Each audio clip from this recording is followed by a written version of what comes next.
Já, velkomin að Rauðaborðinu á milli jól og nýjárs og það núna þriðjudagur held ég, maður svolítið ruglaður jólin og hvaða vikudagur eru. En ég held að það sé þriðjudagur og við erum á milli jól og nýjárs, við erum á þessum tíma. Það sem að okkur ber eiginlega að horfa aftur á bak og meta fortíðina og horfa svo fram á veginn. Og sumir heita alls konar hlutum, ákveða að gera eitthvað stórkostlegt á nýju ári, aðrir gera það ekki. Kannski að fenginni reynslu og það erfitt að standa við all heitin og stundum verður líka bara tíminn verður allt öðruvísi heldur maður reiknaði með þannig að gömul áramóta heit stundum ekkert kolvitlaust að vera að reyna að láta þau ganga. En ég fengi hingað ekki bara í kvöld heldur líka morgun og hinda inn alls konar fólk til þess að koma og ræða svona þessi tímamót sem við erum á. Og hingað í kvöld eru komin heljarinnar hópur af fólki. Það Anna Kristín Blöndal Jónesdóttir sem hjúkrunarfræðingur, Atli Þór Fandal sem framkvæmdastjóri Íslandsdeildar Transparency International sem áður hét Gegnsæi, Halla Gunnarsdóttir sem framkvæmdastjóri Alþýðusambandsins, Jasmína Krarak, vona ég að sé rétt borið fram og þú bara leiðréttir mig ef ég geri það ekki rétt. Þau eru erfið þessi nöfn, þetta er allir ekki frá Bosníu og Hersegóvínu þetta nafn. Já, hún verkefnastjóri. Ha? Gekk þetta upp? Gekkjaður. Okay. Ég að leiðrétta þig. Ok, takk. Verður að leiða, segðu nafnið. Jasmína, það ekki, það bara venjulegt íslenskt nafn, eða framburður Jasmína og svo Tsrnat, eins og sé saman, Tsrnat, ekki... Tjarnak. Tsrnat. Tjarnak. Já, það ekki K, sem sagt. Nei, Tjarnak.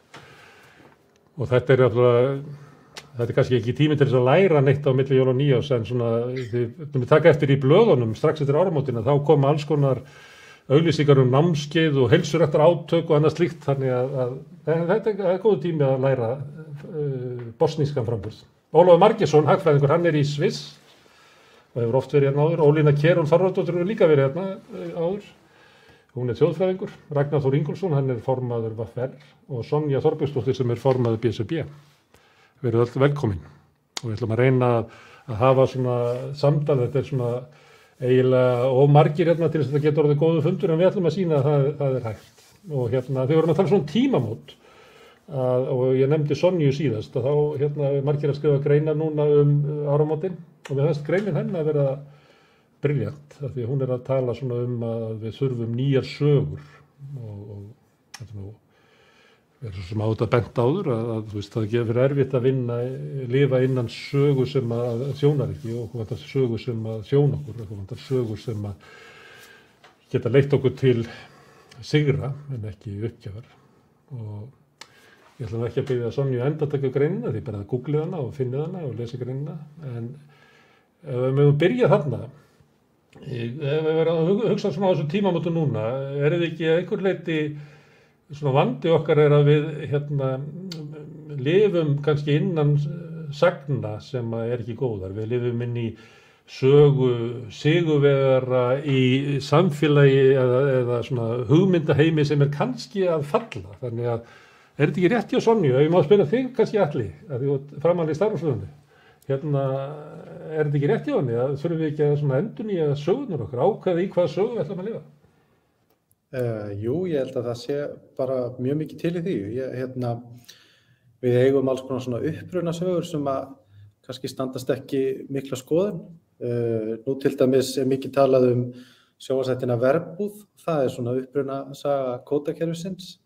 Ég held til dæmis að það sé kerfi sem að mætti alveg við því að við myndum svona aðeins endurskoða upprunasöguna. Ég sé það til dæmis í þáttunum að ég veit ekki hvort það var gömul fréttaklippa eða hvort það er túlkun að kerfið hafi verið sett á gegn ofveiði sem að ég held að sé svona tæknilega séð kannski rétt en það er svona margt sem bendir þess að það sé bara efnislega rangt og til dæmis bara stór grein eftir hann Sván Kristjánsson það hvernig engin flokkur nema kvennalistinn var með nokkra stefnu í þessum málum og þetta voru bara svona nokkri menn sem komu sér saman og snerist í raun annað Ég meina, bara sem dæmi svona upprunasögur sem að allavega væri þess virði að kíkja svolítið á.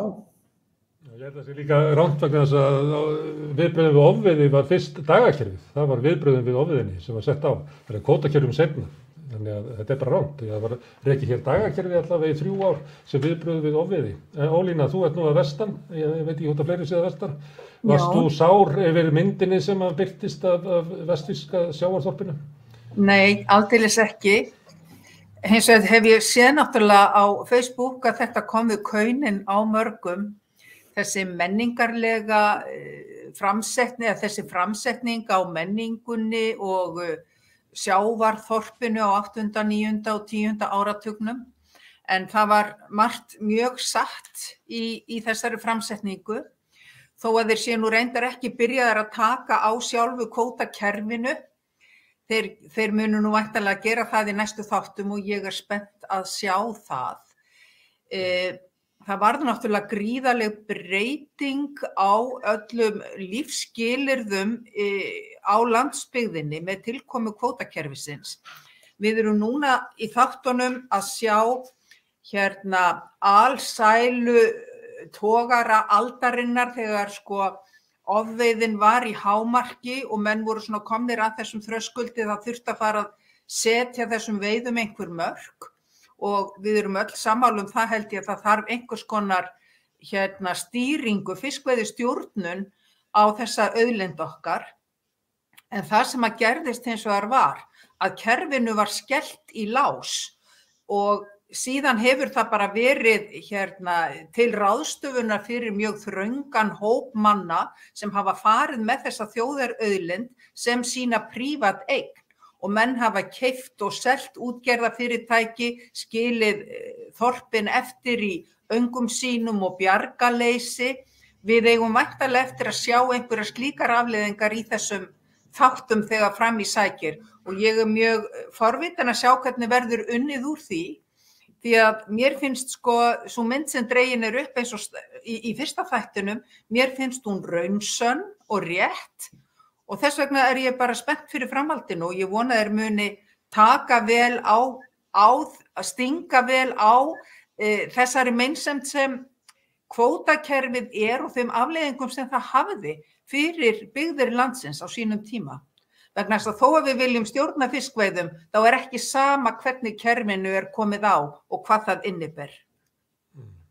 Já, ég var á Verbúði og Súgandafirði og Súðavík, reyndar Ólafsvík og Hellisandi og Höfn líka og ég þekkti allt þarna nema þetta að taka amfetamin í rassinn. Ég man ekki eftir að það hafi verið gert. En af því að við erum strax að tala um kvótakerfið og fiskveiðistjórnina, að kvótakerfið átti að byggja fiskistofnana, en þorskstofninn er núna minn en hann var í upphafi kvótakerfisins sem voru viðbröðum sem að kerfið eða dagakerfið og síðan kvótakerfið var sett á.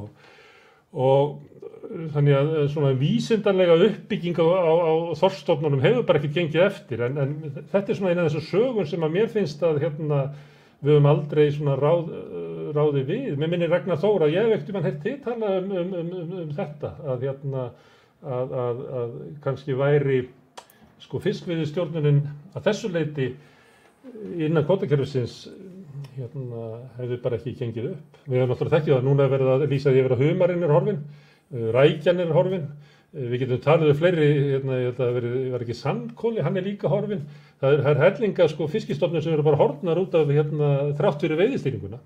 Það er gaman að spyrja þessu Ragnar vegna að þetta tengir svolítið svona COVID og hvort að við höfum að hlýta vísindunum sem er nú svona svolítið saga desembermánaðar. Má ég svo koma inn í þetta þegar Ragnar er búinn? Sagði ég þetta allt saman?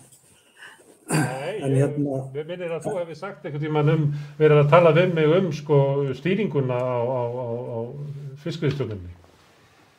Jú, maður hefur komið svona eins og sem víða við og þetta er náttúrulega kannski, þegar þú kemur inn á þennan undirtóni í því sem við erum að ræða hér, sem eru sögurnar sem hafa verið sagðar og nýja sögur sem verið er að skrifa og semja í dag. Ég er viss að nýja ríkisstjórn sem alveg nýja sögur sem okkur verða að sagða núna á næstu misserum hvað er gott, hvort sem það snúa vinnumarkaðinum eða kvótakerfinu eða eða hverju sem og varðandi eins og ég segi fiskveiðistjórnunarkerfið þá það náttúrulega alveg bara sér saga út af fyrir sig og það virðist nú bara vera þannig að það eru sérhagsmunaöflin sem að munu skrifa þá sögu og maður einhvern veginn skilur ekki hvernig þetta kerfi getur fengið að vera svona óáreitt þrátt fyrir að við sjáum hér nánast bara sönnunargögn í tölvupóstsamskiptum eigenda til dæmis Samherja hvernig þeir ætla að stela launum og sjómönnum og skorast undir því að greiða til samfélagsins þá skatta sem þeim ber með því að færa kaupa eiga alla virðiskeðjuna nánast upp. Þessi saga og margar aðrar sögur sem að verið að skrifa núna þurfum við sem erum í framlínunni og höfum eitthvað að segja í orðræðunni að breyta og alveg ljóst að ég meina þar eru margar, ég meina ég hef verið að einbeita mig núna að sölu innviða eins og Mílu þar sem að almenningur á til dæmis 62% eða meira í símanum, bæði beint og óbeint í gegnum lífeyrissjóðina. Það verið að selja eina mikilvægustu fjarskiptainnviði þjóðarinnar. Það verið að verðlauna fjármálaráðherra fyrir það af Innherja, nýjasta viðskiptablaðinu eða viðskiptamiðlunum, fyrir að hafa fært fjárfestum 29 milljarða af eignum þjóðarinnar og silfurfati og svo mætti lengi telja. Þannig að, og allt finnst mér þetta tengjast og ég veit svo sem ekki svarið en mér finnst ágætis lína sem að hún Sonja hefur lagt að við eigum að skrifa þá sögu algjörlega sjálf og í stærri hóp hvernig samfélagsmynd við viljum sjá og hvernig kerfunum okkar sé stjórnað og af hverjum. Ólína ætlaði að skjótast að þessi nýju svo þegar ég spyrja Jasmína þess að einu. Já, sko vísindalega hliðin á þessu með stjórnun fiskveiða eitt og auðvitað vitum við að það hefur gengið illa að leggja þennan vísindalega trausta grunn sem að tryggir réttustu nýtinguna á fiskveiðiauðlindinni. Það verður sjálfsagt framtíðarverkefni og mun kannski ekki aldrei nást alveg að fullu, en það eitt. Hitt svo samfélagslega hliðin á þessu kerfi. Það að segja atvinnufrelsið og nýliðunar möguleikarnir og ekki síst hvernig arðinum skipt af þessari þjóðarauðlind, hvert hann rennur. Það stóra verkefni finnst mér. Og vegna þess að við talandi sögurnar sem sagðar eru og sögurnar sem þarf kannski að breyta eða skrifa upp á nýtt. Það útbreidd mýta að við séum hér með best rekna sjávarútvegskerfi í heimi og hér sé mesta hagkvæmnin í sjávarútveginum á byggðu bóli. Þá gott að velta fyrir sér hvað þýða slíkar mýtur, hvað þýðir það að ná mestri og sem mest, fyrir nú utan það að þetta ekki rétt, en hvað myndi það þýða ef að menn ætluðu sér að ná fullkominni hagkvæmni í sjávarútveginum? Hagkvæmast væri náttúrulega að vera hér bara með 10 til 15 frystitogara allt í kringum landið og moka fiskinum upp úr sjónum og fara með hann á erlenda markað óunnin. En hvað myndi það þýða samfélagslega? Þessi auðlind náttúrulega eitthvað sem að við eigum að geta skapað atvinnu úr, fullnýting sjávarafla, sundurgreining virðiskeðjunar, allt skapar þetta verðmæti vegna þess að þjóðarauðlind hefur auðvitað það hlutverk að veita næringu út í æðakerfi samfélagsins og það það sem hefur brostið og umræðan oft svo grunn og hún oft svo yfirborðsleg. Það talað sjávarútveginn á Íslandi, í fyrsta lagi alltaf reynt að telja fólki trú að þetta sé svo óskaplega flókin umræða, þetta sé ekki fyrir venjulegan mann að skilja, sem líka rangt, þetta ekkert flókið. Og síðan verið að halda á lofti einhverjum svona innihaldslausum mýtum til þess að reyna að þagga umræðuna niður og drepa henni á dreif. Og það þetta sem ég hef áhyggjur af og í þeim skilningi verðum við auðvitað að brjóta upp gamlar mýtur. En Leiðum við þurfum að brjóta upp þessar mýtur, við megum ekki festast í gömlum sögum en við verðum að þekkja þær til að læra af þeim. Og saga kvótakerfisins að verulegu leyti raunasaga sem við verðum að þekkja. Jasmína, ég ætla að fá að spyrja þig að þú ert bæði ung og ættu það frá útlöndum.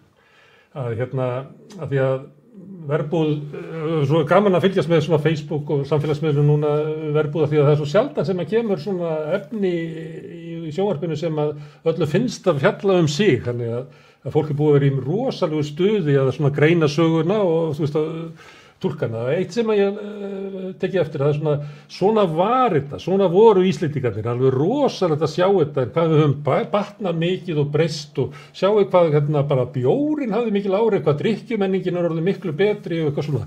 Þessi mynd af svona einu íslenska fylliríi, kannast þú við það úr nútímanum, þegar nú er ég að pína þig til að hafa svona heilt glögga gessauga. Þekktir þú þessi íslensku þjóð sem að birtist þetta?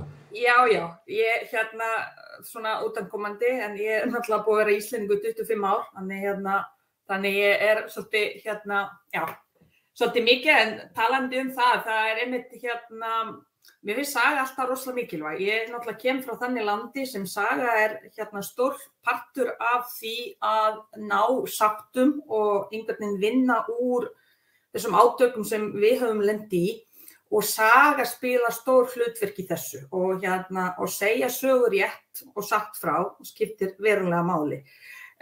Mín upplifun af íslensku þjóð er nákvæmlega eins og hún kemur fyrir í þessari mynd, að því eins og þegar ég kem til Íslands 96, það eitt af því sem fyrir utan alla veðri sem ég tók eftir strax, það var annað menning, til dæmis það var þetta fyllirí. Ég til dæmis skildi ekkert í því að það þarf að vera að fara fyllirí bara á laugardögum, eða föstudögum, og ég kem náttúrulega frá þannig menningu að við erum svolítið kaffihúsafólk, og við getum alveg fengið okkur bjór á miðvikudegi eða þriðjudegi eða hvernig sem og þá er þetta bara búið, eitt bjór.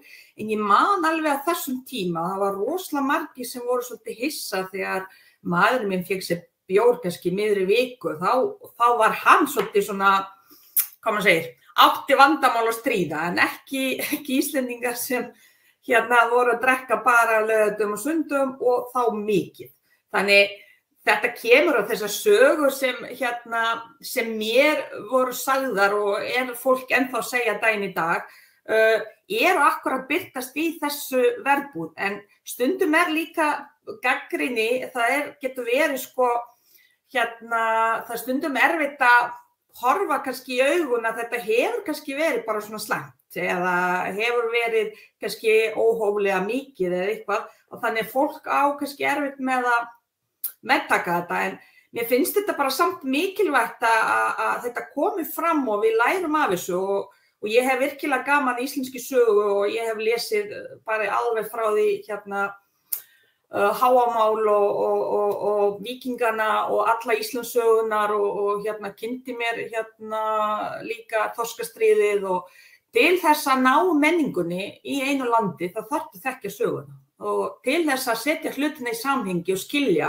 hvað við erum að tala ég get alveg eins álykta að Íslendingar væru kannski þjóð sem drekkur óhóflega mikið almennt, en ég gerði það ekki, að því ég setti þetta svolítið í samhengi að þetta gerði svolítið mikið vertíð, alls konar svona, og þetta eru svona afleiðingar, eða hvað maður segja, ekki afleiðingar heldur, bara einhver svona menning sem skapast í kringum það, og þannig þú þarft svolítið vita mikið meira en bara, þú veist, bara þetta hefðbundna þegar maður fer út í búð og spjalla veðrið eða eitthvað svoleiðis.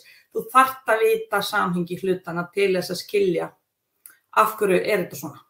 Þannig, já, þetta kom mér ekkert óvart. Þetta, ég fór sérstaklega í gær að horfa, ég horfði ekkert á sunnudaginn, en ég fór í gær og horfði á þennan þátt og þetta lofa góðu. Það gaman að kynnast líka þessari menningu og vita af þessu, eins og segir, verbúðum. En finnst þér, að því þú nefndir þetta, að það sé mikilvægt að hópurinn, þjóðin eða samfélagið fari vinni með söguna, finnst þér Íslendingar að gera það? Saga getur verið, hún rosalega mikilvæg, hún mikilvæg líka fyrir sjálfsmyndir, eins og við veitum öll, saga til dæmis sem kennd í skólanum fyrir krakkana, fyrir börnin, hún líka mikilvæg, af því þetta hluti sem gerir okkur að þjóð og þetta bara vísindalega sanna. Þjóðernishyggja til dæmis þessi jákvæða, það til tvær þjóðernishyggju, sem sagt jákvæða og neikvæða.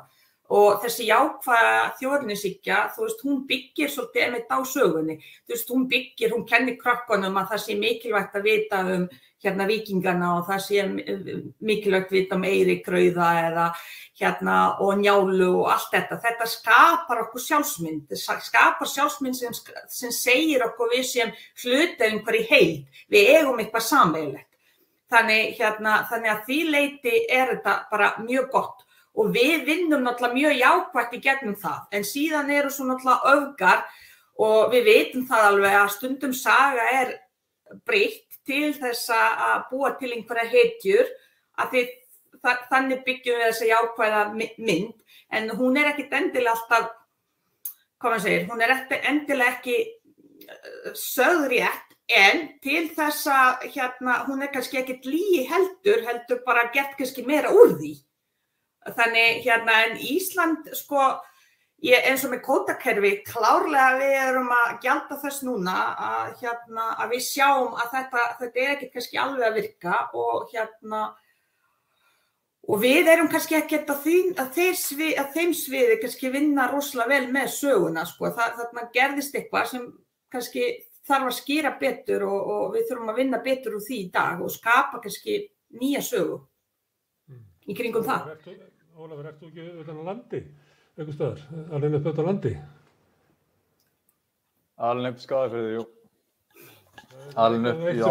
Eitt sem kom í ljós eftir þetta miklu tjáningu þjóðarinnar á Facebook og víðar verbúðina, að það rosaleg svona gjá á milli höfuðborgar og landsbyggðar og margt landsbyggðarfólk fljótt á því að svona skilgreina þetta sem mynd höfuðborgarinnar landsbyggðinni sem einföld, heimsk og full af svona fyrirlitningu. Nú ég alltaf ekki að segja að verbúð sé það, ef maður bara tekur eftir því að talandi svona sögur og sögur sem einhver svona lækningu og svona leið út úr einhverju, að það einhver svona vandi þarna og mismunandi hugmyndir fólks út á landi og á höfuðborgarsvæðinu, svona til dæmis bara valdið yfir sögunni, hver á að segja söguna? Ég hef ekki séð verbúð, ég hef ekki séð fyrsta þáttinn eða nýtt, þannig að ég veit í rauninni lítið hvað gerist, ég veit ekkert hvað gerist í fyrsta þættinum, en varðandi sögur og slíkt þá svolítið skemmtilegt að tengja það sérstaklega við það sem Jasmína var að segja varðandi hvernig sögur, þú þarft að þekkja hvað gerðist í fortíðinni til að skilja hvað gerðist í dag. Ég held að það sé líka mikilvægt að skilja hvað sé að gerast í öðrum löndum og öðrum svæðum, jafnvel innan sama lands, til að skilja hvernig sagan að þróast í einhverju öðrum svona hluta af landinu.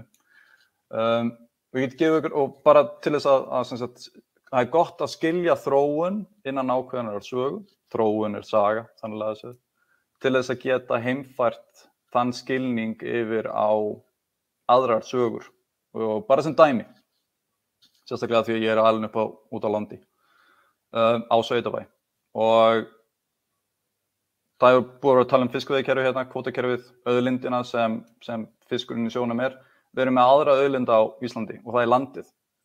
Við erum búin að ofnýta og ofnota og vannota land á Íslandi í mörg hundruð ár og við vitum það alveg. Það er stór hluti af Íslandi sem eyðimörk og það er ekkert, við eigum ekki bara feimið við að segja það.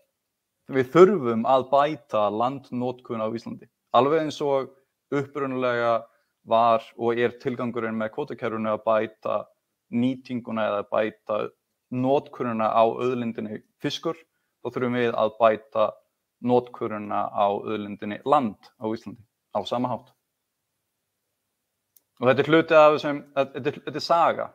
Þetta annars konar saga sem að gerast í öðrum hluta í samfélaginu, en eftir sem áður jákvætt og það auðveldara að skilja hvernig má heimfara og læra af einni sögunni og heimfara yfir á hina.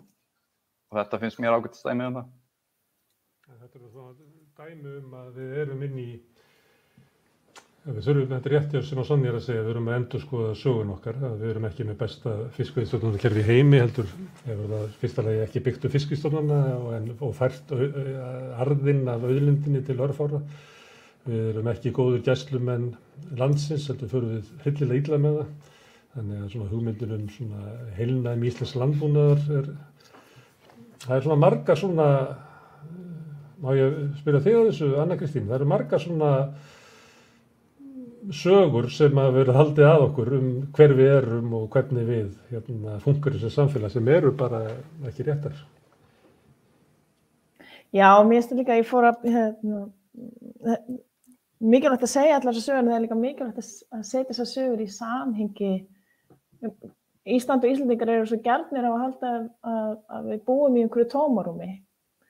En eins og með kvótakerfið og fiskvinnslukerfið okkar, ég meina, við tökum þátt í nýkolonialisma í Afríku til dæmis, bara með því. Það algjörlega óuppgert og það enginn sem að tala neitt það, hvorki núna né, þú veist, á síðustu árum, og það ekkert sem við lærum heldur í skólanum.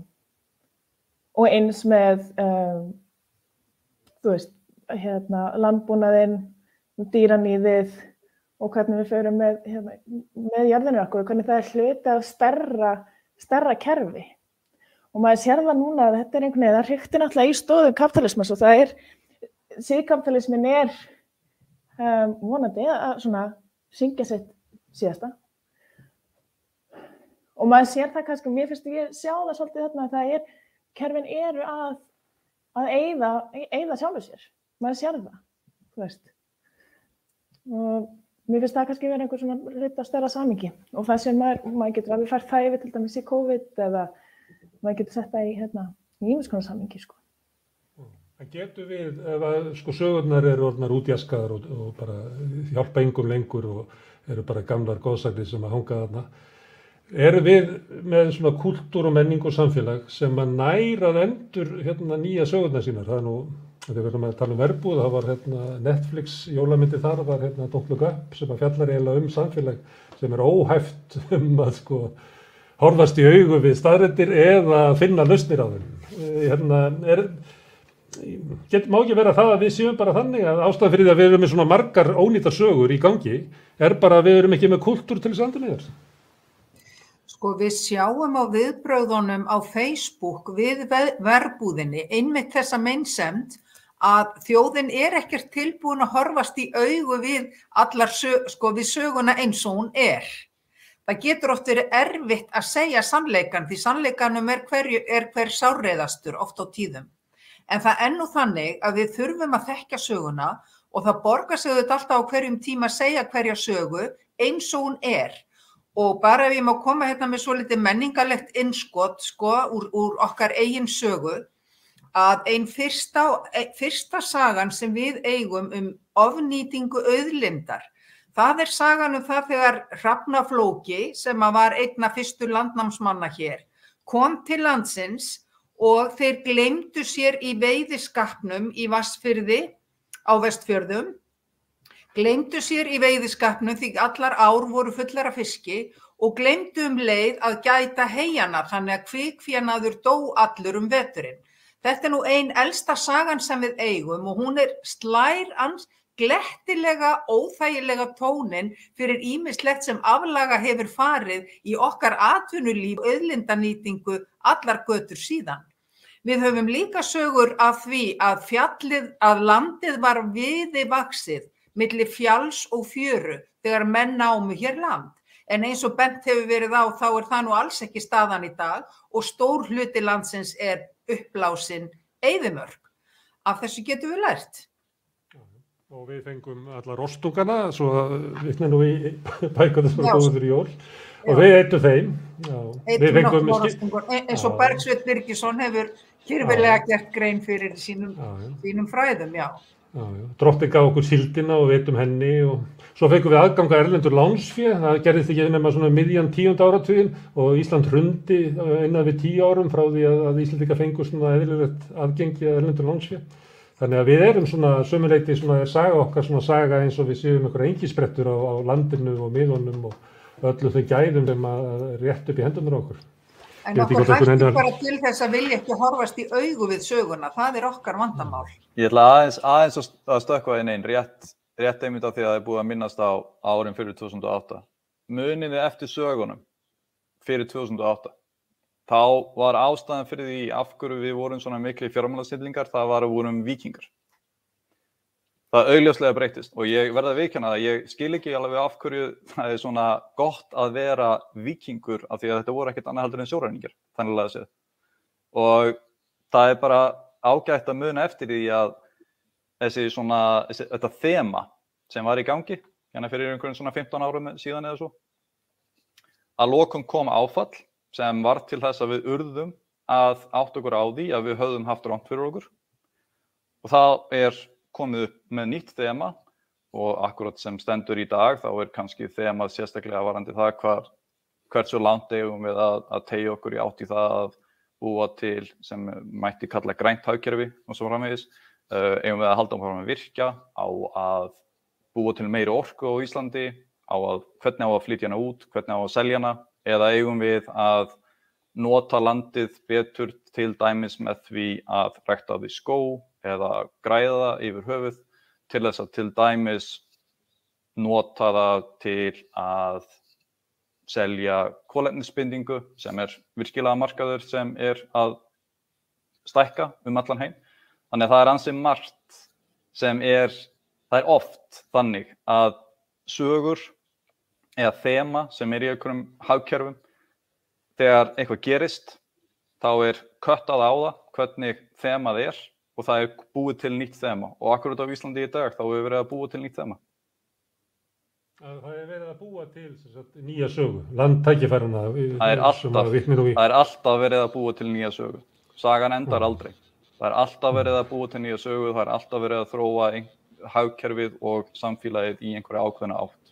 Það sem ég ætla að spyrja Höllu er hvort að samfélagið geti endurnýja söguna. Við vitum alveg eins og hefur verið bent á hér að sömuleyti að þeir sem hafa mestu hagsmunina og mestu peningana að þeir geta þröngvað sinni sögun í samfélagið. En getur samfélagið náð einhvern veginn að búa til nýja sögur? Og ég kannski spyrja svona út frá Don't Look Up sem að jólamyndi sem myndist á áðan hjá Netflix sem er eiginlega samfélag sem er óheft við að horfast í augu við raunveruleikann og finna lausnir á honum. Þannig ég ætla að spyrja þig Halla. Getum við, ekki segja að það sé hægt að koma nýja sögur sem að henni ríku geta komið í gegn, getum við hinn, almenningur landinu, breytt sögu okkar? Já, ég hef reyndar ekki séð Don't Look Up, en ég hef séð Verbúðina og hafði gaman að henni. En já, ég meina, ég held að við hljótum að geta það. Við erum mörg, við erum fjöldinn. Og mér finnst... Hvernig okkur gengið svona í umræðinni? Við vorum með kosningar til dæmis, voru þær svona degla þar sem að þjóðin endurnýjaði svona hugmyndi sínar hver var í staðan og valdi sér framtíða sín. Ég var ekki alveg orðið það. Nei, ég kannski kann ekki alveg að dæmi það, en mér finnst allavega, svona ef ég horfa á þetta út frá mínu sjónarhóli, þá held ég að við í verkalýðshreyfingunni höfum mjög mörg bæði tækifæri og svona bjargir til þess að segja sögur fólksins okkar. Og við höfum þetta verið að gera það með mjög sterkum hætti að segja sögur, ein slagsmálin á Íslandi snúast sögur sem eru sagðar með gögnum. Hvað er svigrúm og hvernig hefur kaupmáttur aukist og allir þessir þættir. Og ég held að þar eru við búin að stíga mjög sterkt inn og mér langar til dæmis að benda á það er rannsóknir sem að varðagerði á árinu sem að líða og lutu fyrsta rannsóknin sem laut að stöðu launafólks og leiddi í ljós sko að hluti launafólks á erfitt með að ná endum saman. Við erum að tala fjórðungur launafólks og það er að tala fólk sem í vinnu og og fær laun hver mánaðamót og erfitt með að ná endum saman. Og þetta dróð fram ýmislegt annað í veruleika fólks að 15 launafólks getur ekki mætt óvæntum útgjöldum. Og síðan dregur þetta fram líka mismunun sem milli innflytjenda og þeirra sem eru hér borin og barnfædd og síðan var þetta önnur rannsókn og kjörum öryrkja sem dróð mjög svarta mynd af þeim að stöðu þess hóps. Og við erum líka að draga fram tengslin á milli þessa veruleika og í rauninni skorts á afkomu óöryggis og heilsufars. Og þessar sögur, þó að það sé verið að segja svolítið með tölfræði, held ég að skipti óbærslega miklu máli fyrir samfélagi til að horfast í augu við hvaða samfélag það er og hvernig það lítur út. Þannig að ég held að Ef ég má spyrja, ef þetta svona sögur, hvað segir þessar staðreyndir okkur? Er þetta saga það að við séum vont samfélag, að við séum samfélag ójafnaðar? Er þetta saga að þetta fólk bara standi sig nógu vel í lífinu? Ég held að sé ekki fólki sem myndi bara taka þessar sögur þannig að þetta fólk þyrfti nú kannski bara að mennta sig og koma sér í hærri launuð störf. Já, sko, þegar þú horfir á heim þar sem 80% öryrkja geta ekki náð endum saman. Að þá náttúrulega held ég sé svolítið erfitt að segja, sko, já, bara ef þau myndi ekki panta sér pítsu, þá væri þetta allt betra, sko. Þá ertu að draga fram að vandamálið kerfisbundið. Og síðan þegar þú dregur fram að sé svona mikill munur á stöðu innflytjenda og svo annarra sem hér búa, þá ertu líka að draga fram kerfisbundin vanda. Og þetta alltaf einhverju galgópar sem munu segja, það alltaf þetta fólk sem stígur fram og bara, já, ég liði nú bara núðurlöfum þegar ég var í námi og það var nú, þannig ég veit alveg hvað að vera fátæk og þetta alltaf fólk sem að gaspra svona, sko. En ég ekkert alveg viss samt að svona, ég held að langflestir gera alveg greinarmun á því að hafa lifað á námslánum í 20 mínútur, sko, og að lifa við svona tilfinnanlegan skort almennt og geta ekkert gert í því. Og þegar þú ert með fólk sem í fullri vinnu og næri ekki endum saman, þá ekki mikið meira sem það getur gert í því. Og þegar þú ert með öryrkja sem get ekki unnið og meira sem sérstætt mat frá ríkinu upp á það, þá ekkert annað sem þeir geta gert í því, sko.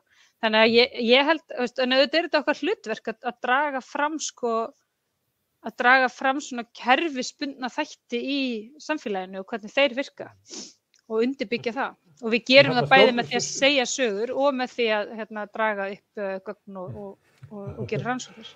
Stjórnvöld gerir ekki neitt. Það nefnir þessu öryrkja, það þurfti eitthvað svona barning í þinginu til þess að fá, sko, að öryrkja fengju sama jólabónusinn og atvinnulausir eins og var gert í fyrra sem að mann finnst svona, væri eiginlega svo sjálfsagt mál. Öryrkja fái 1% umfram verðbreytingar á síðasta ári sem bara dropi í hafi við að bæta upp það sem að þeir hafi verið skertir umfram launafólk frá hruni. Þannig að sögurnar ná ekkert í gegn, sko. Stjórnvöld getur ekki neitt. Já, það nú allavega einhver fyrirheit núna, ég veit ekki hversu langt þau ná, en ég held að þarna líka samfélagslegt vandamál að það og öryrkjar hafa svolítið verið skildir eftir einir með sína baráttu. Og við erum verið að benda á það hérna, sko, í ASÍ, að það engin hagsmunasamtök, sko, tilvonandi öryrkja. Það engin sem sér fyrir sér að hann verði öryrki og að ætlar sér engin að verða öryrki. Þetta svona hlutskipti sem að finnur fólk frekar en öfugt.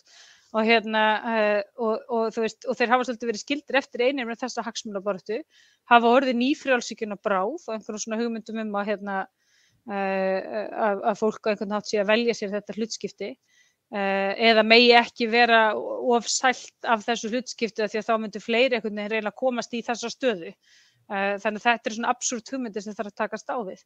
Og þess vegna höfum við í sífellt meira mæli lagsta árarnar með félögum okkar í öryrkjabandalaginu í þessari baráttu þeirra sem þetta bara baráttu þeirra sem að hafa hvað lægst, sem lifa við hvað mest afkomu óöryggi í íslensku samfélagi og það hagsmunir okkar allra. Jæja, Sonja, þetta allir búin að vera að tjá sig út frá því sem þú skrifaðir, er ykkur hjálp í þessu? leitt okkur einhvern veginn út úr þessu?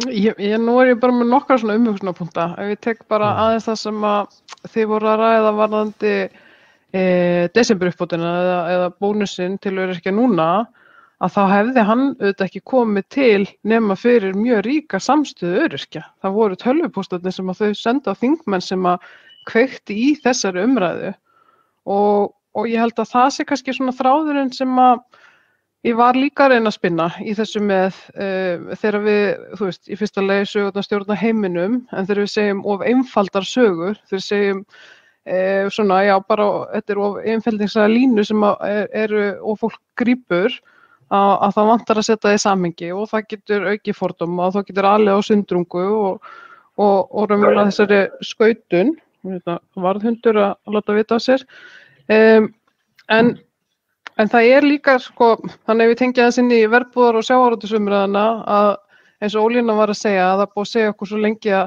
þetta er svo afskaplega flókið og það er líka búið að segja okkur að þetta sé raunverulega svona undir rósi búið að gefa til kynna þeir sem að stýra þessu séu svo miklu snillingar að geti engir aðrir tekið við og þá auðvitað verður mér alltaf að hugsa aftur til sko bankakreppunar að það var sama sagan sem var sögð í aðdraganda þess. Það skildi enginn hvernig viðskiptin fóru fram eða hvernig það var gert og þá var líka einhvern veginn verið að koma að þessa. Þetta væri svo flókið, það væri ekki fyrir svona fólk að skilja.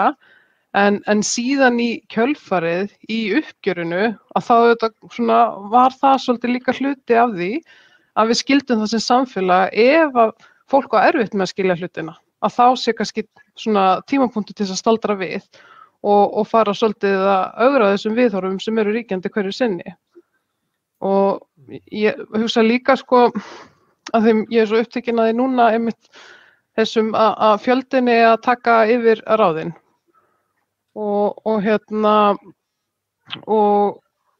í þessu, við tökum bara eins og tengjum inn í verbúðina og ég veit náttúrulega ekki hvert þáttaröðin er að fara en ég held að þekki margir auðvitað svona hvernig samfélagi gengur fyrir sig í litlum samfélögum og hverjir búa í stóru fínu húsunum og hverjir eiga erfitt með hann á endum saman og ég staldraði þess við það að því það var formaður stéttarfélags innan okkar vébanda sem að sagði mig frá því ára þegar var ég að spyrja svona almennt út í 1. maí og var að velta fyrir mér hvort að þau hefðu aldrei farið í kröfugöngu af því ég vissi að það væri almennt svona kaffisamsæti og svona skemmtiatriði og ég var að velta fyrir mér sko hver er sagan hann á bakvið. Þú veist, okkur er þetta ekki gert eins og við göngum niður Laugaveginn í Reykjavík og líka var að velta fyrir mér bara almennt, okkur er þetta misjafnt eftir hvar þú býrð á landinu, þú veist, er það fámenni eða hvað veldur og þá var það allavega skynjun viðkomandi og upplifun og svar að ástæðan fyrir því væri að það myndi ekki fara mjög vel í útgerðina á viðkomandi stað ef að fólk væri að taka upp á því að fara í kröfugöngu 1. maí og bara svona atriði þar sem að mögulega er þetta bara orðið eitthvað svona menningatengt og þetta er svona að þetta hefur alltaf verið svona og það hefur enginn einhvern veginn ögra því viðhorfi en ef þetta hefur áhrif á það hvort að fólk er eins og annars staðar á landinu og mæti kröfugöngu þá getur við rétt ímyndað okkur hvað áhrif það hefur á svona daglegt líf og raunverulega bara hvernig samfélagið það er skipulagt og hverjir ráða og hverjir segja mitt sögurnar sem að stjórna samfélaginu. Þannig að ég er að vona að nýja sagan á næsta ári verði og þetta er eitthvað stef sem við séð í gegnum söguna almennt er svolítið upprisan, er þessi stóra samstæða og kannski líka það sem að við erum svona sérstaklega að nefna í þessu þræði og við hefur líka verið komið inn á í þessum þætti er þetta stef hverjir það eru sem halda samfélaginu gangandi. Hvernig hefði það verið gegnum COVID ef það hefði ekki verið fyrir fólki sem er í framlínustörfunum, hvort sem það er í heilbrigðisþjónustu, félagsþjónustu, vinnur í búðum, keyrir strætó, skutlast með vörurnar heim til okkar og svo framvegis, þrífur, hvort sem það er vinnustæðarnir okkar eða heima og svo framvegis og síðan það sem kemur á móti þegar það loksins er svona það blasir við að það sé svona að koma að upprisu þessa, að það sé loksins að koma betur fram í dagsljósið og betur inn í umræðuna hversu miklu máli þessi störf skipta, að þá kemur alltaf mótbyrinn og þá á að fara að skera niður eða gera eitthvað annað. Og ein sagan sem svona verið að segja núna í seinni tíð að til dæmis ástæðan fyrir því að við höfum ekki náð lengra vandi jafnrétti kynjanna eða í kvenréttindabaráttu sé einfaldlega bara því að konur eru brunnar út af álagi og því sem að standa frammi fyrir á hverjum degi og það sama má náttúrulega líka segja láglaunafólk sem að nær ekki endum saman. Við séum rannsóknir sýna að fjárhagsáhyggjur sjöfaldar líkurnar á kulnun. Þú veist, hvaða styrk og svona bara hvaða, þó þú hafi siglu, hvaða úthald hefur til þess að standa í baráttunni þegar daglegt lífi bara nóg. Og þess vegna finnst mér mjög mikilvægt eins og núna í þessu aðdraganda að það er að gera nýja kjarasamninga á almennu vinnumarkaði og svo þá í kjölfar á opinberum þetta að við hömrum áfram á þessari samstöðu og við séum alltaf að skora á hólm þessar einföldu sögur sem að hafa svolítið stjórnað mínum mati of miklu hérna heima. Þú nefndir að öryrkjar hefðu verið með svona aðgerðir við að vekja athygli á að þeir verið skildir eftir í jólabúsunum. Er það ekki hluti af þeirri sögu sem við höfum lifað að svona barátta hefur verið gerð svolítið svona hallarísleg? Við dettum í hug bara Jón Gnarr svolítið í þessu, Georg Bjarnfreðarsson svona vinstri sinnaður maður sem að þykist vita allt og svona gagnrýna allt og bara hundleiðilegur og svona partyspoiler, við viljum ekki hafa hann. Það var líka hann með svona dúett sem að var að syngja að gera grín af svona baráttu söngum frá því fyrir nýfrjálshyggju sem að voru, það sem að var svona trúbátorar sem voru að syngja svona að það hefur verið fjallað þá sem að eru að berjast eða gagnrýna. Það hefur verið svona, sagan hefur verið svolítið að það sé bara fólk sem það er eitthvað að því persónulega. Það er bara einhver svona persónuleg vandamál sem að veldur því að þú ert alltaf að vekja athygli á einhverju sem er leiðilegt og truflar partíið sem að við erum með. Er þetta ekki eitthvað saga sem að þarf að semja, Sonja, að baráttan sé jákvæð, góð, gefandi? Ég líka mitt velt fyrir mér að því einn stærsta birtingarmyndin að því myndist á fyrstu maígönguna hérna áðan og það er alveg á hreinu að það er mjög mörgum sem finnst það mjög hallærislegt en ég veit einhvern veginn fátt sterkara heldur en að standa einhvers staðar þar sem þessi svona að finna fyrir svona fjölda fólks sem að sameinast einhverja kröfu til framtíðarinnar og vilja bæta heiminn. En ég held líka, kannski ef við tekum bara aðeins út frá verkalýðshreyfingunni, ég held að við megum líka alveg endurnýja okkar form. Ég meina við sjáum að barátturnar á undanförnu eru svona samfélagsmiðla baráttur og það er verið að nýta svona öðruvísi heldur en að fólk sé að koma saman og mögulega er það bara líka eitthvað sem við þurfum praktískt séð að gera á næstunni út af faraldrinum og ég held það hafi miklu fleiri áhuga að taka þátt í baráttunni en átti sig ekki alveg kannski hvernig og það er kannski líka stóra eilíða verkefnið er hvernig við virkjum fólk í baráttuna og svona sameinum þessar raddir allar. Að því ég held að stóra markmiðið sé alltaf það sama. Það eru svo örfáir sem eru að verja sérhagsmunina að þeir sem að vilja standa saman að svona ganga framar varðandi sameiginlegu hagsmunina, að við þurfum einhvern veginn að koma þeim bak við hátalana eða að gefa þeim rými.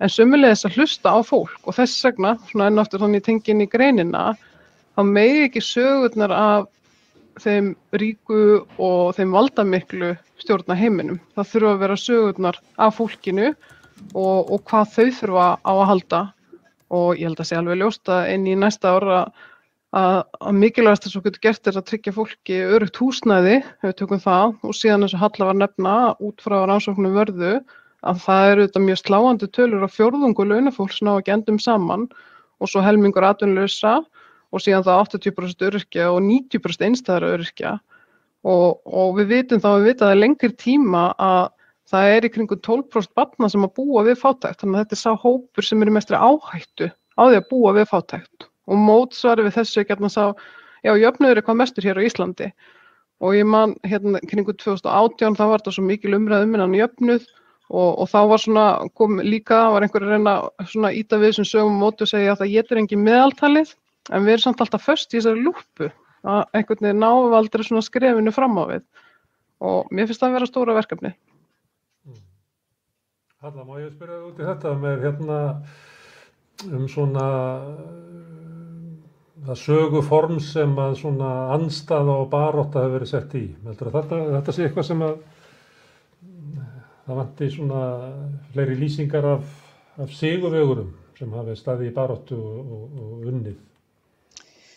Já, mér finnst þetta kannski einhverju leyti hafa breyst á undanförnum árum, en það er alveg rétt sko að þessi svona húmor sem var svona skilgreind allavega svolítið mína kynslóð og hefur kennt við Jón Gunnar, fóstbræður, tvíhöfða, hann gekk svolítið mikið út á þetta og grín sko hætti að vera ádæla á samfélagið og fór að vera ádæla á svona einstaklinga og þá sem kannski minna máttu sín og og svona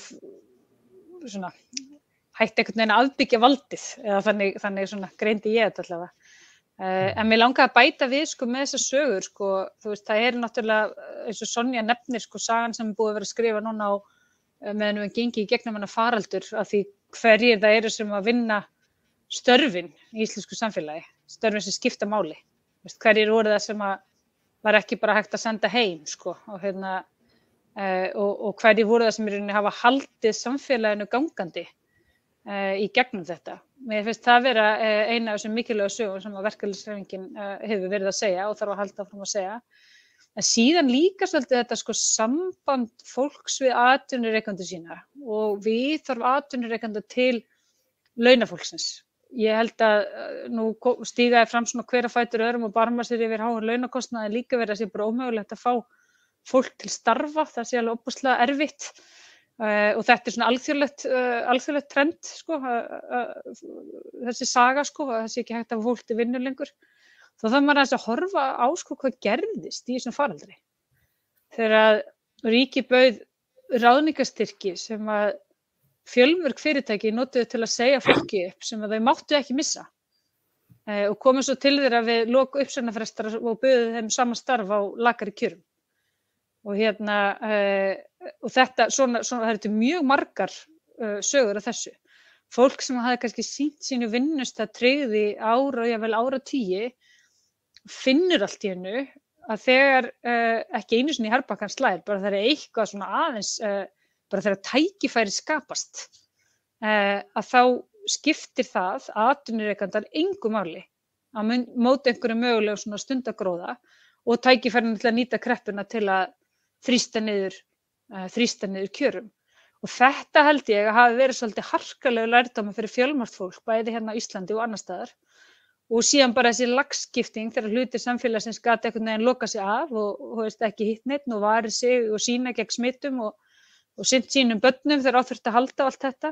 En svo var annar hluti sem bara gat það alls ekki. Og framlag þeirra er bara ekki viðurkennt eða metið. Og þetta held ég að séu svona sögur sem er eftir að fylgja okkur svolítið inn í uppgjörið við þennan tíma. Anna Kristín, má ég spyrja þetta því þú nú hjúkrunarfræðingur. Að það var svolítið talað um þetta svona í upphafi COVID, það er því svona eitthvað svona endurmat í samfélaginu og við myndum sjá hlutina öðruvísi og virða betur þá sem er í framlínunni, ekki bara heilbrigðisstarfsfólk, heldur líka fólk sem er að raða í hillur í stórmörkuðum og alls konar. En hefur orðið eitthvað breyting á þessu?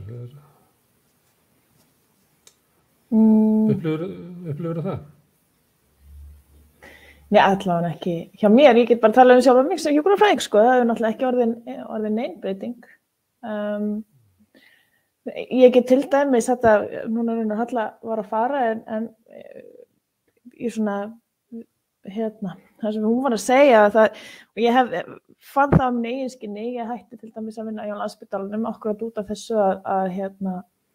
að ég var frekar tilbúin í að taka á mig að fara í aðra vinnu, taka á mig tekjuskerðingu til þess að geta sinnt bara barninu mínu og svoleiðis vegna þess að vinnustæðirnir eru ekki fjölskylduvænir, þeir eru ekki, vinnustæðirnir eru ekki skipulagðir út frá þörfum þeirra sem eru að vinna á vinnustöðunum, hvort sem það er á spítalanum eða veitingastofu út í bæ og þannig að það eru margir að velja að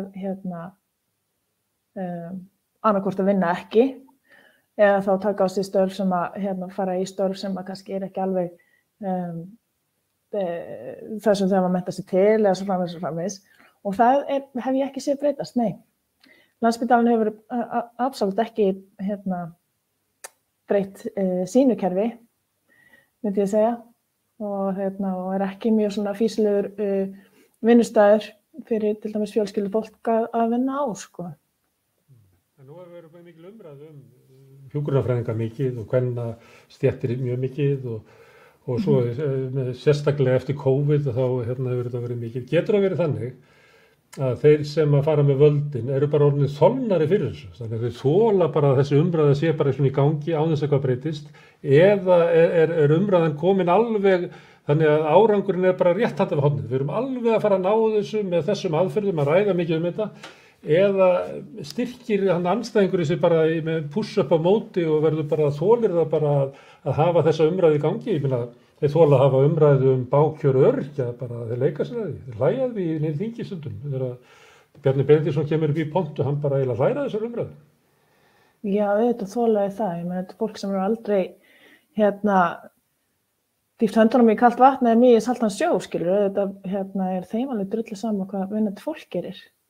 Og það kemur manni auðvitað ekkert óvart. En ég held að sé rétt það sem Sonja var að segja að vinnandi fólk þarf að fara að taka völdin í sinni eigin hendur og í krafti fjöldans. Og þá getum við loksins fara að gera eitthvað ef við gerum það. Sjálfsögðu getur Bjarni Benedikt að spóið þessu. Hann bara heima með COVID og baka kökur, sko. Allt Þór, þú ert nú sérfræðingur okkar í sálarlífi Sjálfstæðisflokksins. Geta ráðandi öfl þolað svona gagnrýni og umræðu hvað að í samfélaginu bara eiginlega endalaust þangað til að fólk rís upp og bara gerir eitthvað? Já, mér hefur nú fundist það að þetta fari nú ekkert eitthvað, þetta fer kannski í taugarnar á þeim en það ekki tekið mikið mark á þessu. Sko ég held reyndar kannski sérstaklega með Bjarna Bena, ég myndi vilja til dæmis að það yrði svolítið bara svona meginstraum saga að tala í raun og hversu bara kultúrslaus og bara arfaslappur stjórnmálamaður þessi maður er. Ég meina, þetta er ekki maður sem hefur komist í sína stöðu á eigin verðleikum, þetta vegna fjölskyldutengsla og sko kerfi sem að raun og bakkar sjálfan sig upp og það hefur bara gengið illa að finna næsta til að taka við og það hefur svona verið gerðar nokkrar tilraunir og þær hafa ekki reynst vel. Og mér langaði samt að segja sko varandi að því að koma þess inn á áðan hvað búið að gera alla svona baráttu hefðbundis fólks að fyrir bara góðu lífi og bara hinu góða lífi gera hann svolítið svona lummó. Ég held að það sé mjög mikið til í þessu. Mér sko blöskrar stundum alveg gríðarlega íslenskt menningarlíf þegar kemur að þessu.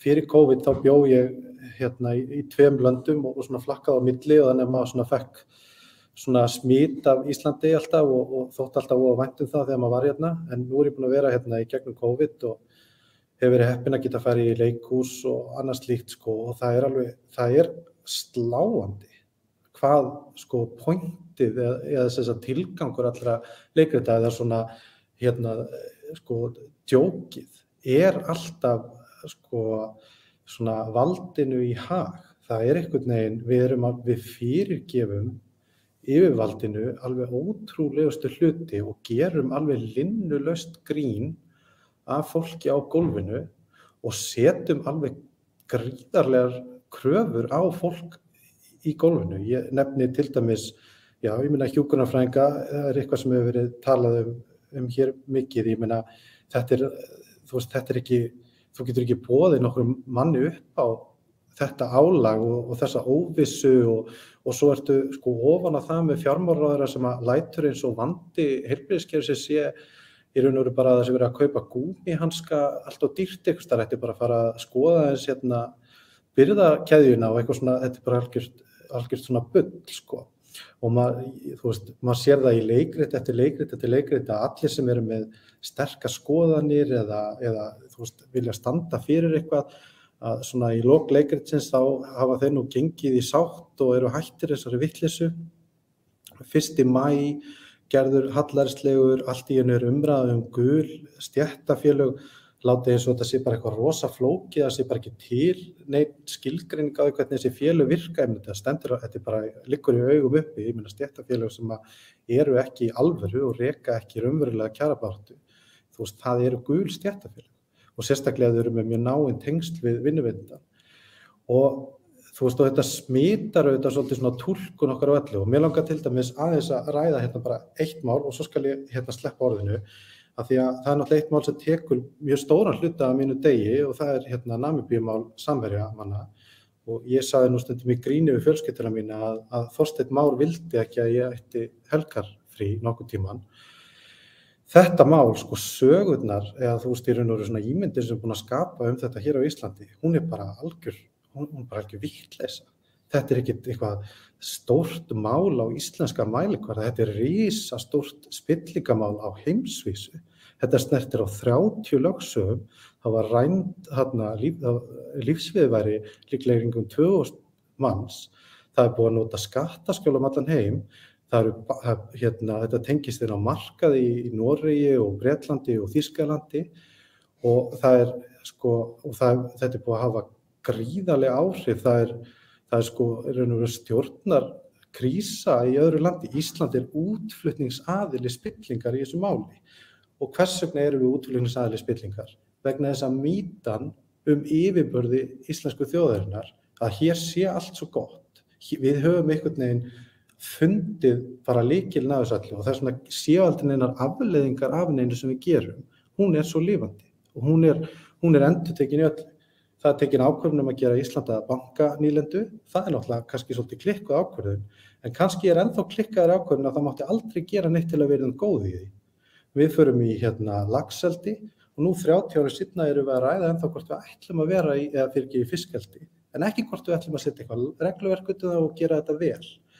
Og veist, hér er algjört hrun fjölmiðla, eins og kemur fram í umsögn Blaðamannafélagsins, bara 45% fækkun eða eitthvað á síðustu 3 árum blaðamanna, en við skiljum ekkert hvers vegna fjölmiðlar eru eins og þeir eru, þú veist, þeir eru oft ekki mjög djúpir, þú veist, það sem að segja meira. Og þetta ég held að þetta sé liður í því að við erum alin uppi og ég tengi við þetta sem Halla segir, sko, alin uppi svona djók sem snýst alltaf að niðurlægja sko það sem eru minnimáttar, en líka að setja alltaf mesta ábyrgð neðst í keðjuna. Við sjáum þetta í COVID, allt í einu er Þórólfur ábyrgur fyrir öllum sóttvörnum hans hlutverk er að leggja fram tillögur. Það eru ráðherrar sem taka allar þessar ákvarðanir, þeir bera ábyrgð á þeim öllum.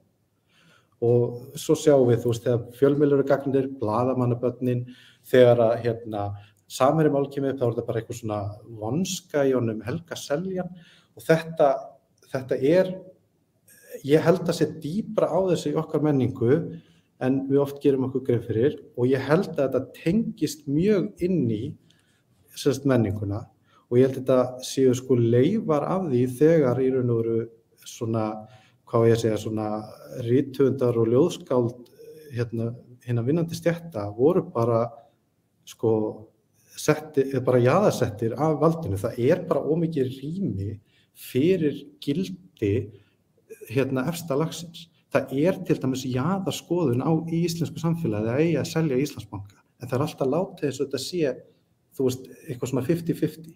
Það er líka jaðarskoðun í íslensku samfélagi að bóluefni séu eitthvað sem við eigum ekkert, þú veist, þurfum ekkert að nota. Það er látið eins og þetta sé bara eitthvað pæling. Það er bara allt of mikið rými gefið fyrir gildi sem eru bara algjörlega á skjön við samfélag og þá er ég ekki að meina sko að ég að þagga þetta eða eitthvað slíkt. Auðvitað ég að geta rætt þessa hluti en þú veist, það er bara svo mikið cop-out að segja bara alltaf já, hér eru við með, þú veist, hér eru við með konu, hann er auðvitað kona sem er með doktorsgráðu og hefur unnið við þetta í 30 ár og svo erum við með aðstoðarmann, þingflokks, einhvers flokks og hann er með einhverja pælingar þó hann hafi ekki kynnt sér þetta. Þannig að ég vona að þetta hafi meikað eitthvað sens sem ég var að segja, en ég held að það sé gríðarlega djúpt á því að við höfum að okkar menning, hún skrifuð fyrir yfirvaldi, þó að það sé þetta inn á milli góð dæmi þú veist, það sem bara valdið afhjúpað. En ég nefni þetta bara atómstöðina. Það bara ennþá einn bara besta verk sem bara sýnir hversu kúlturslaus og spillt og léleg yfirstéttin á Íslandi sko. Má ég taka aðeins frá það sem þú varst byrjaðir með að tala svona hvernig fókusin hefði færst bæði í skopi og svona í gagnrýni á þá sem að væru lægju niðri. Og kannski getum við Spaugstofan var að gera grín af valdinu en fóstbræðra kynslóðin að gera grín af landsmönnum. Kannski kom bara þörf á að gera þetta og þetta var óhjákvæmilegt. En sömuleyti orðið við þetta, nú áramótaskaup framundan, að þá svona fólk hefur orðið glatt yfir því ef áramótaskaupið bara almenning. Þannig að það var eitthvað deilur í stofunni, einhverja pólitískar deilur yfir hvort það var gott áramótaskaup eða ekki. Og sömuleyti ekki ennþá komið ljós hvert verbúðin að fara. Hún gæti þróast yfir að verða mjög beitt pólitísk. En í fyrsta þættinum fyrst og fremst verið að draga upp skopmynd af almenningi. Sérfræðingarnir sunnan eru til dæmis í tiltölulega mildu ljósi, allavega í samanburði við togaraskipstjórn og eitthvað fleira. Hvað segir þú Ólína? Þú kannast alveg við þetta að það svona meiri gagnrýni eiginlega á þá sem á almenning og þá sem að gagnrýna heldur en valdhafa. Þeir sleppa svolítið vel í umræðunni. Já, sko þetta náttúrulega allt hárrétt sem hann Atli var að segja hér áðan og hann ég ætla ekki að endurtaka hans ræðu, ég tek bara undir hans ábendingar og framsetningu. Sko það hættulegasta sem hættulegasta vopnið gagnvart hverjum sem að gera hann hlægilegan.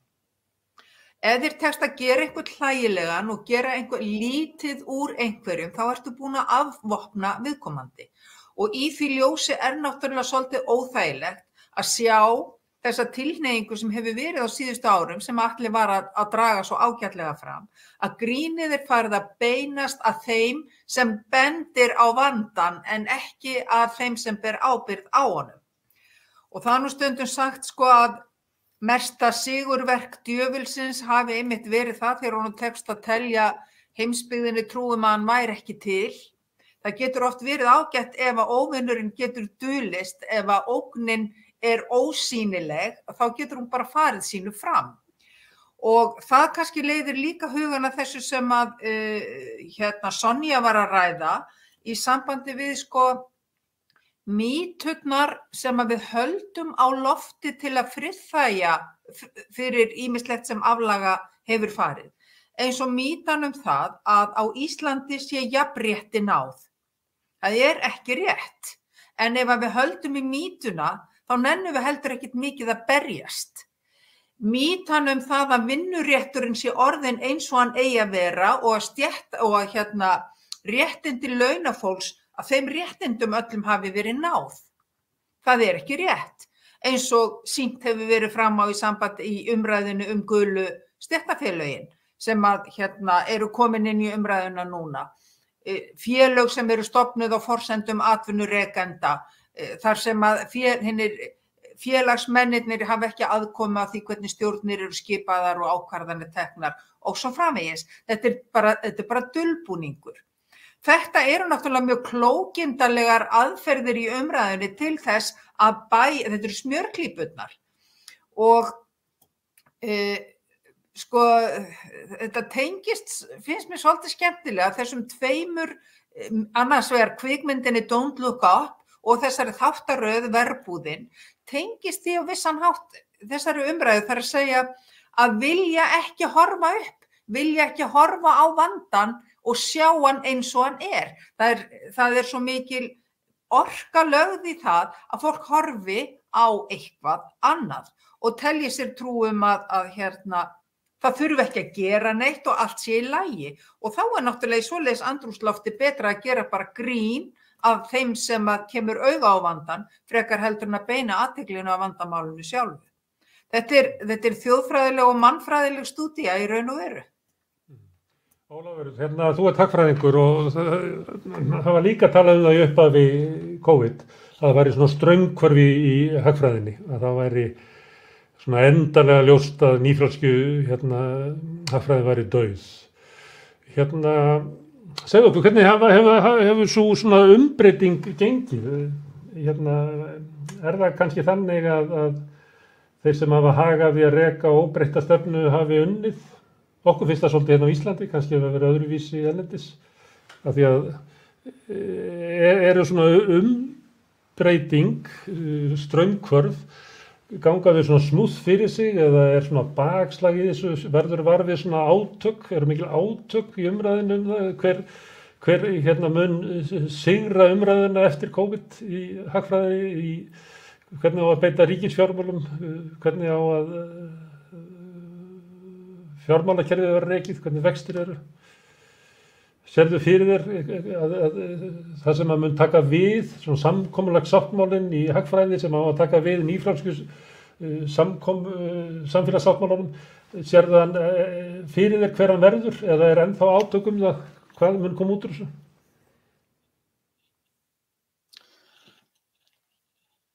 Sko umræðan kallaðan nýfrjálshyggju eða ekki, bara umræðan innan hagfræði yfir höfuð. Hún hefur verið mjög fjörug eftir síðan 2008. Ég lærði í Bretlandi sem ég var í ég tók masterinn og doktorinn þar og ég minnist það vegna þess að ég maður rétt að var 2009, frekar en 2010, á vordögum 2009 þá spurði Englandsdrottning hvað það hafi gjörið Cambridge háskólan, hagfræðinga við Cambridge háskólan, af hverju sá enginn kreppuna fyrir. Og það var svona pínu, það er oft minnst á þessi spurningu frá Englandsdrottningu fyrir einhverjum 11 árum síðan eða svo. Þeirri spurningu, henni var svarað innan gessalappa en henni var eiginlega hálfpartinn sópað undir teppið. Vandamálið er alltaf þú sama, skiptir ekki máli hvort það sé hagfræði eða félagsfræði eða bara jarðfræði eða eðlisfræði. Það hefur alltaf verið debatt mikið það hvaða kenning innan geðsalappa sé rétt. Og bara sem dæmi þá var flekakenningunni í jarðfræði, henni var samstundis hafnað fyrst þegar hún kom fram. Það hefur búin að vera umræður það hvaða heimsmynd sé rétt innan eðlisfræði í 100 ár, cirka bát. Og að mörguleyti hefur umræðan það hvaða heimsmynd sé rétt innan hagfræði verið líka til staðar síðustu 100 ár eða svo, kannski eitthvað aðeins minna. Fyrsta kannski svona alvöru skotið sem tekið á það sem í dag kallað nýklassísk hagfræði eða neoclassical economics. Það skot kannski tekið fyrst og fremst af Keynes árið 1936 þegar hann gefur út sína bók þá. Eftir COVID þá hefur umræðan svona meira sveiflast í átt að því hvaða sem sagt hlutverki og hvernig virka ríkisfjármál verið. Áður en COVID kom þá var meira umræðan bankakerfið, hvernig bankar virka, þurfa bankar að taka við innlánum til þess að veita útlán.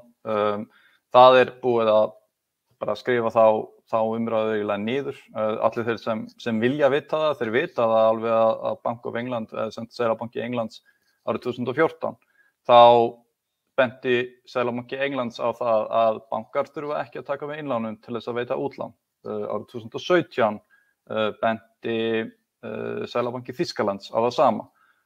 Og þessi umræða, henni hefur þannig séð kannski verið svona, skulum við segja, hún hefur verið svona, sett á ís, eða allavega hefur hún hefur koðnað niður svolítið eftir COVID. Það er að segja hvaða svona áhrif og hvert hlutverk banka innan hagkerfisins. Og í staðinn hefur umræðan fæst yfir á ríkisfjármál og hvernig þau virka í raun og reynd. Og það sem hefur kannski svona einna helst breyst í dag miðað við fyrir COVID að það var fullt af fólki sem fullt af hagfræðingum sem hélt að sem sagt ríkisstjórnir og ríkiskassar gætu ekki fjármagnað öll þau útgjöld sem í raun og reynd urðu að raunveruleika upp 2020 sem dæmi. Og á sama tíma líka stóran hluta af 2021. Og þetta hefur breytt umræðunni frekar út í það, við vitum núna að ríkisfjármál, þau eru ekki takmörkuð af útgjöldum ríkisins, þau eru takmörkuð af því hver eru verðbólguáhrifin af ríkisútgjöldum og í hvað ætlum við að nota ríkisútgjöld. Þannig að hægt og rólega hefur umræðan blessunarlega færst í átt að spurningum sem skipta máli og spurningum sem við eigum að ræða í raun og reynd. Við eigum ekki að ræða spurninguna hefur ríkissjóður efni á þessu, við vitum það. Við eigum að ræða spurningunar ef ríkissjóður ákveður að fjármagna eitthvað, leiðir það til verðbólgu og b. viljum við að ríkissjóður fjármagna eitthvað. Og þetta eru spurningarna sem við eigum hægt og rólega að, og sem fyrst, að færa okkur í átt að. Og ég held að sem blessunarlega þá stefnan utan Íslands svona hægt og rólega að færast í átt af því að þetta umræðuefnið frekar heldur en spurningin hefur ríkissjóður efni á þessu. Því við vitum svarið við þeirri spurningu og já, svarið já, ríkissjóður hefur efni á því. En það alltaf en spurning heldur en á ríkissjóður að gera það og ef ríkissjóður gerir það, hver eru áhrifin á verðbólgu? Þannig að sagan að breytast erlendis en kannski hefur það ekki alveg náð hingað að svona breyta forsendur sögunnar. Ég myndi ekki segja að sagan sé að breytast. Saga eitthvað sem gerðist í fortíðinni og sagan í fortíðinni hún breytist aldrei. Við getum endurskrifað söguna alveg eins og við viljum og sagan að skrifa þeim sem sigrar. Við vitum það. History is written by the victor. Þannig við skulum ekki tala það að endurskrifa söguna, við eigum að ræða það í hvaða stefnu við eigum að fara. Og hluti af því vissulega að skilja hvaðan við komum. En það alltaf sá sem skrifar sem vill taka þann pól í hæðina til þess að benda í áttina. En blessunarlega þá hægt og rólega svona byrja að auka svona þann pól í hæðina, það hægt og rólega erum við að skilja það hvaðan við komum og þegar kemur að fjármálum ríkissjóða og hvaðan við komum við höfum efni á þessu, eigum við að gera það. En ég held að Sonja hafi verið að meina að sögunni þeim skilningi að við lifum svona innan einhverja sögu sem að skilgreinir við stöðun okkar núna og það getur fært okkur stefnu til framtíðar. En Jasmína, mér langar að spyrja þig innflytjendur og þátt þeirra að þau eru að tala sögu. Fyrirferð þeirra í Íslandssögunni og við erum að tala svona sögu þar sem við lifum innan núna. Að þegar spurningin eru innflytjendur eru þeir nógu stór hluti af sögunni í þessum skilningi? Já, þeir gleymast nú oft. Það nú bara þannig. Og ég þekki þetta bara, þú veist, bara með því að vinna með innflytjendum og rosalega mikið. Þeir gleymast nú oft og við þekkjum alveg orðræðina innflytjendur. Þær ekkert alltaf endilega jákvæðar, þó að sé þó að sé að mínu mati margt af þessu sem innflytjendur gera náttúrulega jákvætt og þetta jákvæð þróun, en samt sem áður heyrir maður svo oft líka þeim oft stillt upp við vegg eins og í umræðinni við öryrkjana og ellefu sem við vorum að nefna áðan. Það eins og það þarf að vera annað hvort, eins og við getum ekki gert bæði. Mér finnst það svo alltaf svo áhugavert að þegar því stillt þannig upp. Þetta eru yfirleitt öryrkjar, innflytjendur, þetta eru jaðarsetti hópar, innflytjendur langstærsti hluti vinnur í láglaunavinnu og við vitum það alveg að það drífur svolítið hagkerfi, ekki svolítið, heldur mikið. Þannig það finnst mér ekki droslega margir sem benda á þá staðreind. Í öðru lagi, mér finnst innflytjendur almennt ekki áberandi í umræðunni, almennt bara í atvinnulífinu þó að sé stór hluti einmitt þar. Það gleymist oft einhvern veginn taka tillit til þeirra, þú veist, þú veist, þegar eru taka stjórnvaldsákvarðanir, þegar eru taka, fara í gegnum einhver regluverk, þegar, ýmislegt svona sem, gleymist og ég ætla ekki, ég gleymi því ekki því ég satt einhvern fund, með ráðuneytinu og allt í einu, þá að tala konur sem einn hóp og það var búið að ákveða, en man ekki eitthvað, endilega hvað það var og þá kom mér náttúrulega rosalega óvart að því ég bendi á en í þessu stýrihópi satt engin innflytjendakona og það er náttúrulega þar með sagt að til dæmis það var ekki tekið sjónarmið þeirra í þessari ákvörðunartöku og þá voru allir hissa. Þannig það gleymist alls þar og ég var með fyrirlestur bara daginn og það var einmitt sagt við mig að já, ég var ekkert pæla út í það því ég var að gera starfsáætlun. Auðvitað eiga að vera starfsfólk erlendum uppruna í þessu hópi. Og þú veist, þetta eru birtingarmyndir á svo mörgum stöðum að það er einhvern veginn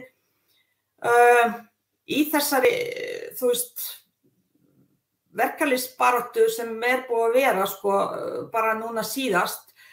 Það voru rosalega mikið tal konur og konur að vinna og allt þetta en til dæmis stór hluti af stéttarfélögum einmitt það sem voru í baráttunni einmitt af erlendum uppruna, fólk af erlendum uppruna. Þannig vonandi breytist barátta núna þegar við erum að fá konu af erlendum uppruna til dæmis í hjá Eflingu sem formann. Þannig það verður einhvern veginn svona vakja athygli á þessu hóp. Við sjáum mjög lítil af fólk af erlendum uppruna í sjónvarpi, útvarpi. Við heyrum ekki alls konar íslensku, hvorki í útvarpi. Þannig það verður gaman að lesa söguna. Því ég vona að ég verð það líflöng að eftir svona 20-30 ár þegar ég fer að rifja upp tíman eins og núna þegar síðan 2004 cirka bátt hafa innflytjendum fjölgað töluvert og sérstaklega undanfarin svona 5-6 ár alveg sprengja. Hvort það verður, hvernig umræða, hver allar skrifa söguna fyrir það fyrsta og hvernig umræða verður hvernig áhrif hafa innflytjendur haft til dæmis á atvinnumarkaðinn og hvernig hafi það á verkalýðsfélögin, hvernig breytist barátta þar til dæmis, hvernig þurftum við að bregðast við alls konar bæði eftir hrun, það voru stór hluti sem til dæmis fór aftur heim til sín, hvernig saga verður skrifað núna til dæmis á COVID, hvernig COVID-tímanum hafi innflytjendur, hvað hefur þurft að gera og hvernig hefur þurft að bregðast við.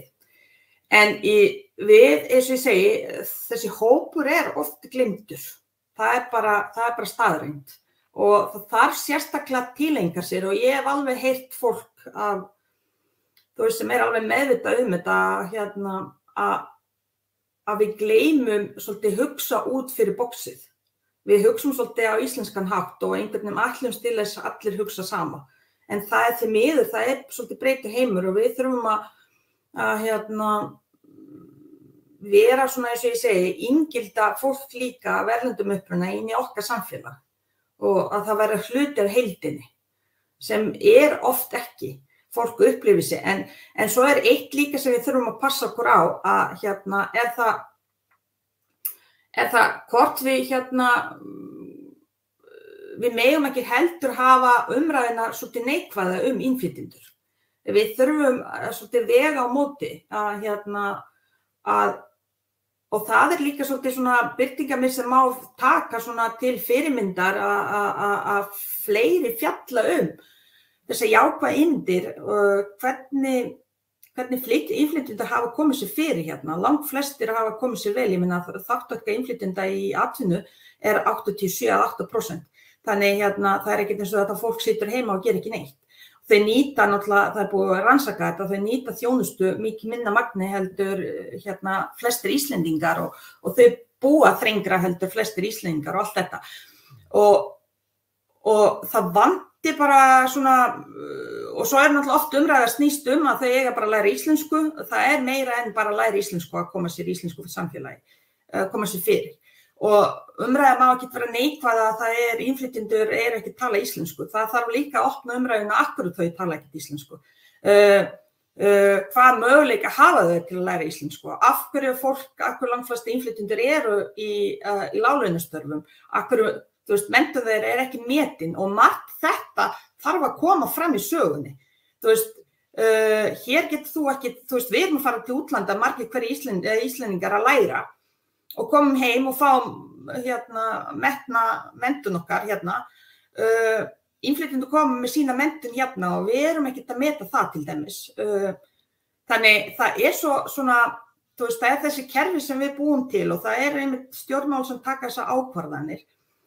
Og við þurfum einhvern veginn að breyta þeim. Og svo eitt sem ég langar að segja, það sem Atli var að tala og sem mjög athyglisvert.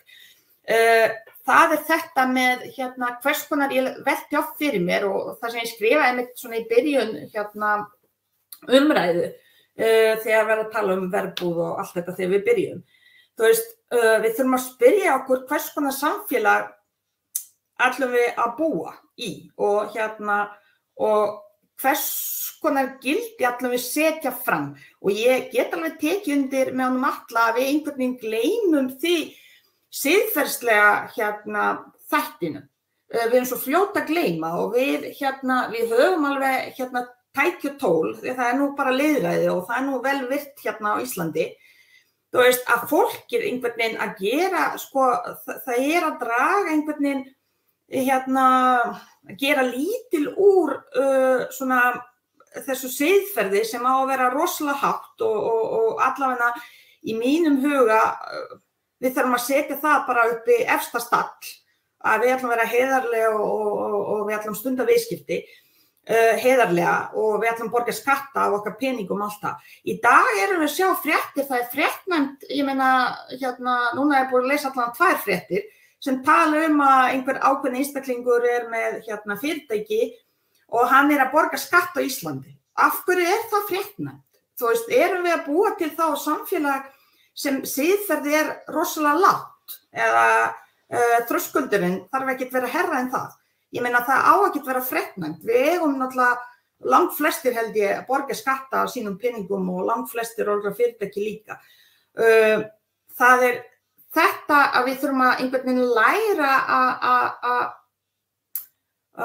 ég myndi ekki nota orð refsa heldur við þurfum einhvern veginn setja þegar við erum að kjósa og það okkar lýðræðislega réttur einhvern veginn að hafa í huga hvað gildi höfum við og kjósa eftir því. Erum við bara styðja eitthvað fólk sem ekki sömu skoðun á við og af hverju erum við réttlæta til dæmis samherja eða einhverja afglöp í starfi eða það réttlætanlegt eða það allt í lagi og allt þetta.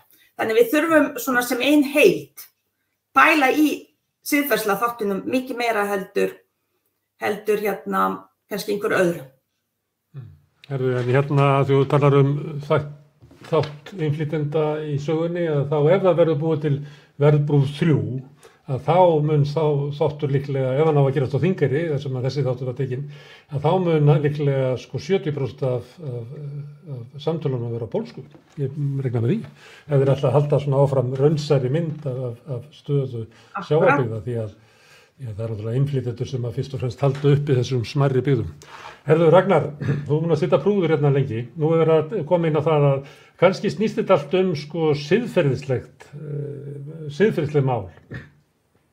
Það einhvern tíma var maður í Venezuela sem að sagðist hafa átt að sjá því 1960 eða 70 eitthvað svoleiðis að efnahagskreppan og stjórnmálakreppan og stjórnsýslukreppan sem að væri í landinu væri birtingarmyndir andlegra kreppu þjóðarinnar og það sem að þyrfti að gera væri það að þjóðin myndi svona átta sig á því hvers konar samfélag hún vildi búa til og standa við þessi grunngildi sem svolítið búið að vera búið að nefna hérna. Getur það verið vandamálið að við þurfum að kunna betur að ræða svona, hvað ég að segja, andlegan grunn samfélagsins, réttlæti, verða réttlætisbarátta frekar en lífskjarabarátta? Ég held að þú kemst mjög vel á orði þarna vegna þess að ég held að við sem hefum verið svona talsfólk almannahagsmuna hérna á Íslandi allavega að við fórum í gegnum síðustu kosningar með mjög gildislana herferð sem hét það nóg til og ýmislegt annað en einhverja hluta vegna erum við ekki að ná í gegn með þær sögur sem að við viljum einhvern veginn sjá samfélagið þróast í og við fáum yfir okkur raunni ríkisstjórn sem ætlar sér hluti sem að einhvern veginn mikill meirihluti almennings virðist vera mjög andsnúinn. Húsnæðismálin eru í algjörum mólum.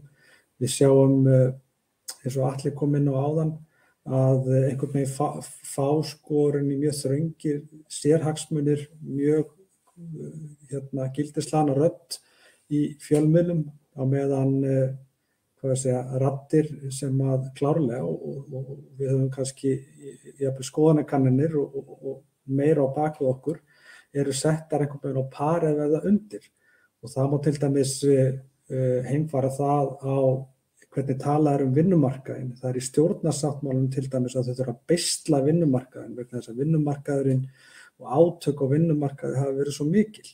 Ég bendi á að ég formaði stærsta stéttarfélags landsins og síðan 1988 eða í 33 ára sögu félagsins sem náttúrulega mjög lengri en í síðastliðin 33 ár hefur VR farið í einn sólarhring í verkfall sem var í aðdraganda lífskjarasamninganna og eftir að svona nýr og kannski harðari tónn fór að heyrast í verkalýðshreyfingunni að þá verið að þrýsta á og ýta undir tilveru gulra stéttarfélaga sem að eru hliðhollar atvinnurekendum, fari ekki í verkföll, þar sem að félagsmenn hafa enga aðkomu að stjórn eða hvað við segja, kröfugerð eða neitt slíkt. Við erum með nýja ríkisstjórn sem að ætla sér að auka valdheimildir ríkissáttasemjara og reyna einhvern veginn að beisla eina möguleika verkalýðshreyfingum og eina vopnennar til þess að þrýsta á kjarabætur. Við erum síðan með mjög háværar raddir innan úr samtökum atvinnulífsins sem að fá að hljóma nánast óreitt í bæði samfélagsmiðlum og bara öðrum miðlum það að hér sé að byggjast upp nýtt gig-hagkerfi sem sé alveg frábært, fólk getur verið í verkefnadrifinni vinnu og ráðið sér sjálft og hér þurfa að ganga enn lengra og teygja dagvinnutímabilið yfir á allan sólarhringinn og helgar þannig að fólk hafi frelsi til þess að vinna á öllum tímum sólarhringsins dagvinnuna sína og svo mætti lengi telja. Við erum með sérhagsmunaöfl sem að hafa talað gegn því að hér eigi að hækka atvinnuleysisbætur. Við erum með húsnæðismarkað það sem að kosta meira að leigja 3 herbergja íbúð á höfuðborgarsvæðinu heldur en útgreiddur grunnlífeyrir í krónumtali. Þannig að ég held að mörguleyti höfum við tapað allavega ef ég horfa á verkalýðshreyfinguna og marga talsmenn réttlætis hér á Íslandi að við höfum tapað svolítið orðræðinu og baráttunni og það endurspeglaði sig algjörlega í niðurstöðu síðustu kosninga, sérstaklega miðað við stjórnarsáttmálann og það held ég að það sem samfélagið var að kalla eftir. Við sjáum viðskiptamiðla eins og innherja verðlauna ekki bara fjármálaráðherra fyrir að hafa kastað 29 milljörðum eða meira til fjármagnseigenda með að selja Íslandsbanka á undirverði og honum hrósað fyrir alltaf að klára síðan skandalinn endanlega með því að selja meira og sömuleiðis líka eru að horfa á innviðasölu eins og hjá Mílu það sem að lífeyrissjóðirnir eiga 62-63% og aftur eiga á almenningu lífeyrissjóði. Við erum að sjá svolítið sömu hlutin að gerast aftur og þrátt fyrir að við höfum náð vopnum okkar í verkalýðshreyfingunni og höfum verið að reyna að tala, skrifa nýjar sögur, tala fyrir svona réttlætinu og reyna að höfða til stéttarvitund fólks og fara svolítið aftur í grunninn. Ég veit þetta til þarna hjá fólki og bara hjá fólki almennt. Ég held að fólk almennt séð það vill verða meira svona samfélagslega þenkjandi. Þetta næri einhvern veginn ekki í gegn og það virðist ekki skila sér og ég held einmitt að við þurfum einhvern veginn, eins og til dæmis fyrir næstu kjarasamninga, að setjast niður og ég sammála Sonju að við þurfum einhvern veginn að breyta algjörlega aðferðafræðinni og fara miklu sterkari fram og ég held að verði ansi mikið undir, ekki bara fyrir hreyfinguna, heldur bara rauninni fyrir réttlætisbaráttuna næstu árin og áratuginn og fyrir þá sem eftirkoma, hvernig okkur mun reiða af í að sannfæra fólkið okkar hvað rauninni mikið í húfi. Og hér hefur verið talað myndi eins og Don't Look Up sem náttúrulega rauninni mjög áhugaverð mynd, skemmtilega að mörgu leyti en mjög svona ókveikjandi og súmerar kannski svolítið upp bara hversu brenglað samfélagið hversu lítið við erum einhvern veginn að tala saman og hvað samkenndin hefur einhvern veginn fjarað út hjá heilu stéttunum og það alltaf verið að reyna að reka fleyga á milli opinbera markaðarins, opinbera starfsmanna og starfsmanna á almennu vinnumarkaði, fleyga á milli ómenntaðra og menntaðra, fleyga á milli tekjuhópa, að það alltaf verið að reyna að stía okkur í sundur og rauninni það sótt á okkur úr eiginlega öllum áttum og ef okkur tekst ekki að finna nýjar aðferðir til þess að þétta raðirnar og finna svolítið svona samtakamáttinn í heildinni og höfða til eins og segi þessara gömlu gilda sem held að flestum okkar voru kennd að þá líst mér í sjálfu sér ekki á þá samfélagsmynd sem að teiknast upp og ég var ekki mjög bjartsýnn á stöðuna þegar ég tók við sem formaður fyrir að verða 7 árum síðan í stærsta stéttarfélagi landsins en mér finnst mjög ógnvænlegri núna heldur en var þá. Ekki það ég sé að gefast upp eða hafa ekki trú á að þetta lagist en við erum einhvern veginn á síðasta snúning held ég við að reyna að snúa þessari þróun við og ábyrgð okkar í verkalýðshreyfingunni verður gríðarleg og ég algjörlega sammála orðum hennar Sonju með það að okkur verður að takast að mynda breiðari samstöðu heldur áður hefur þekkst innan hreyfingarinnar til þess að ganga í rauninni og sigla í gegnum næstu samninga og það verður allt lagt undir ef ég fæ að ráða einhver. Ok, ég ætla að enda hjá þér Sonja því að þú nú búin að vera, greinin þín búin að vera þráður í þessum umræðum ásamt jólamynd Netflix og jólamynd Ríkisútvarpsins. Það sem að Ragnar að segja og sumir þetta koma fram hjá Höllu líka að verkalýðshreyfingin, bæði BSRB og ASÍ lögðu svolítið undir í kosningabaráttunni og öryrkjabandalagið og svo niðurstaðan svona ekkert sérlega góð.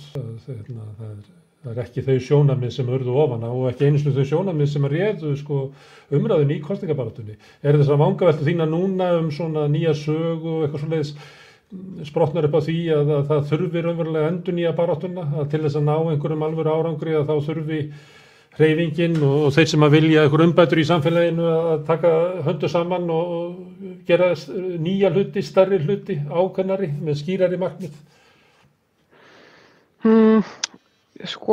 Ég var svolítið svona sama stað eins og Ragnar svona skömmu eftir kosningar og við höfum líka rætt áður hérna í þessu spjalli að svona allavega ég og margir aðrir vorum mjög hugsið byrju okkar hver verður staða núna en núna ég meira í þessum gýr bara þetta eint overrétt bara þú veist að ég allir eitthvað inni og mér finnst í grunninn þú veist ég skynja svolítið þannig að við erum þreytt þú veist þessi faraldur búin að taka toll af okkur öllum við viljum svolítið bara að hlutirnir verði góðir og allt verði slett og fellt en ég held að það sé líka mjög stutt í baráttuandan hjá fólki fyrir einmitt þessu að við sem að stuðla því að bæta samfélagið þessi þræðir þú veist eins og í þessari grein sér að rekja þú veist þetta eru hugmyndir frá mörgum sem að maður svona þegar maður nær einhvern tímann andrými og sest niður að þá tengjast punktarnir einhvern veginn í hausnum á manni og það var svona uppleggið þarna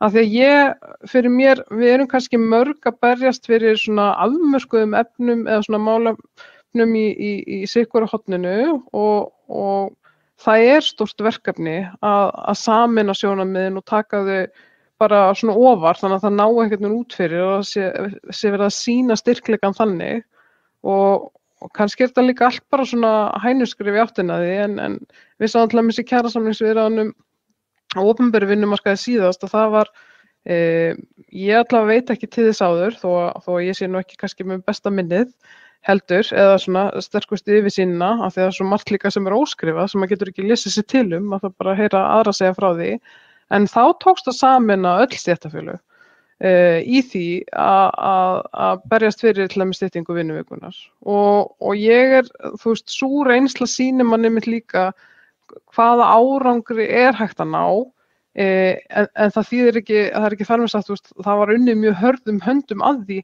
að sameina þessi sjónarmið og fá alla til þess að tala saman og bara svona vera samstíga í þessu og tala einni skýrri röddu og núna höfum við ágætist tíma og ég held að það sé komið tími til þess að við svona bara, já, setjumst virkilega niður eins og Ragnar er að segja og ákveðum hvernig við ætlum að fara í þetta og sömuleiðis að sko verkalýðshreyfingin má ekki alltaf vera í einhverju svona viðbragði, þú veist, það sé verið að hendi einhverjum eða kveiki einhverju eld einhvers staðar og þú veist eins og við höfum verið á undanförnum sem að bregðast við öllum þessum mýtum að opinberir starfsmenn séu svo ótrúlega margir og þeir séu svo ótrúlega launaháir og þegar það er forsíðu umfjöllun að þeir séu nú að meðaltali með 1 milljón á mánuði sem auðvitað þú veist, þú ert að saldra fræði hjá fólki sem grípur þá hugmynd að fólk almennt hjá hinn opinbera sé með 1 milljón á mánuði en gleymir bara algjörlega fólkinu sem næri ekki endum saman og núna búið að strita í gegnum faraldurinn til þess að koma okkur hinum út úr honum, sko. Þú veist, það einhvern veginn þessa sögur sem maður þarf að segja meira. En ég allavega, ég miklu bjartsýnni heldur ég var og mér finnst líka, ég finn fyrir meiri svona breidd í samstöðinni og það kannski skýrir líka okkur ég svona bjartsýn. Það er gott að heyra og ég þakka ykkur kærlega fyrir sem hafa komið við rauða borðið í kvöld. Það er Anna Kristín, Atli, Halla, Jasmína, Ólafur, Ólína, Ragnar Þór og Sonja og ég þakka ykkur þolinmæðina. Við urðum fyrir smá teknilegum örðuleikum þannig að þeir eru búin að sitja lengi. Ég vona að áhorfendur muni ekki taka eftir því að einir snjöllu tekníminn okkar muni geta sendir þátt út þannig að enginn fatti það. Þetta er svona tilraun hjá mér að vera með svona marga viðmælendur. Ég ætla að sjá til, pröfa þætti svona milli jól og nýjárs. Við erum alltaf að þróa samstöðuna, hvað þetta sjónvarp í eldspýtustokk þolir mikið.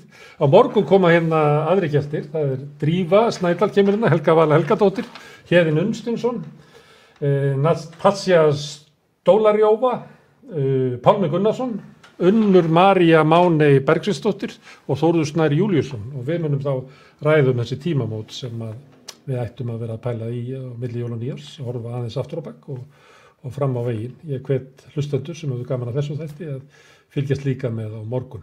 En ég þakka ykkur aftur kærlega fyrir í kvöld. Sjáumst klukkan 8 á morgun, miðvikudaginn kvöld.